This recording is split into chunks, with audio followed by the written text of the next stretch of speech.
InMaricopa Spotlight Series. I'm Adam Wolf. Joining you today is the Maricopa Fire Department Public Information Officer, Brad Pitassi. Brad, thanks so much for coming in. Thank you for having me. I appreciate it. Yeah, we're happy to have you. Yeah, thank you. So tell us a little bit about yourself. How long have you been with Maricopa Fire?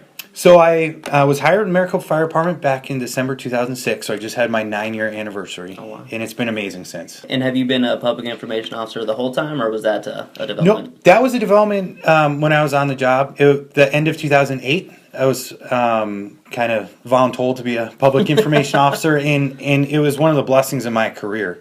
It was a position I knew very little about, and since being tapped on the shoulder, I've continued my training education and even have gone back to school to learn about communications. I love the ability to serve the community in a different capacity. All right. Well, the reason we're here today, obviously, Christmas is coming up. Yes.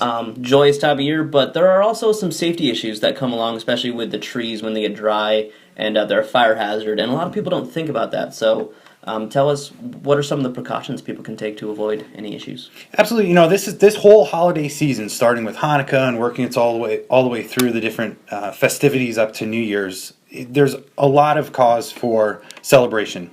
But along with that celebration and the decoration, there are potential fire hazards in the house that we really like to focus on. So each of the celebrations have a different component of candles involved.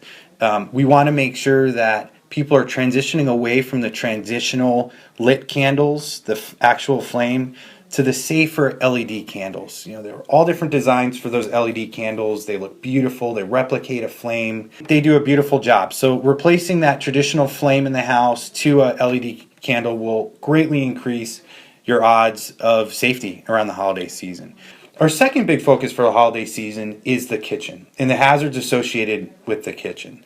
So a lot of times during the different celebrations, meals are involved. Well, with the addition of family and friends in the house, there's also the addition of distractions. And we don't want to forget the fundamental principles of fire safety in the kitchen. A lot more family and friends over, a lot more little ones that are very curious to figure out what's going on in the kitchen.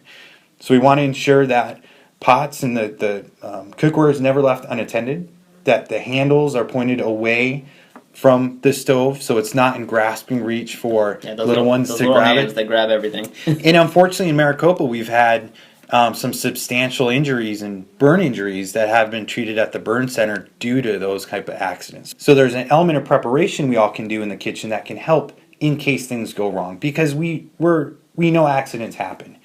So having the adequate and the appropriate fire extinguisher to deal with a grease fire that may occur if cooking is going on and some grease, lights up, gets a little too hot.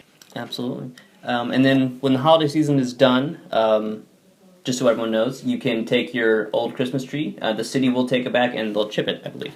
They will. Yep. And there's different organizations that take those trees. Maintaining proper moisture in their tree is essential in preventing a very large catastrophe in the home.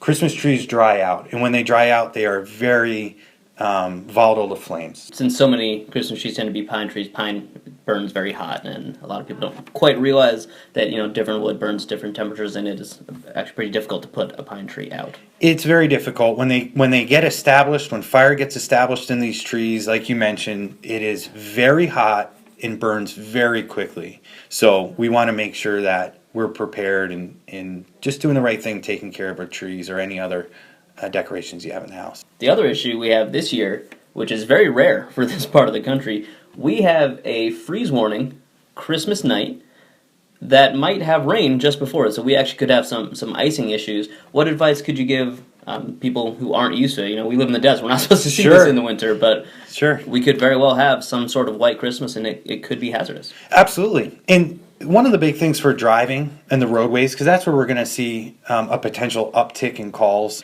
If it takes 40 minutes to get to grandma's house for the holiday dinner, leave an hour and a half early. Take it slow. Because a lot of the result of some of this freeze warning and rain is we could experience some what we call black ice, which is non-apparent ice and slick surfaces on the roadway. And a lot of times by the time you realize that you're on ice, it's too late. So we just want to really emphasize the importance of, if you're going to be driving out on the roadways over the next week or so throughout the various holiday celebrations all the way up to New Year's, that you just take your time. it's really important people stay aware of these freeze warnings, because the temperatures are going to get low enough where animals get hypothermia just like humans do. So if you have the opportunity, and I understand, people don't like pets inside their living area, but the garage is a lot warmer than it would be outside.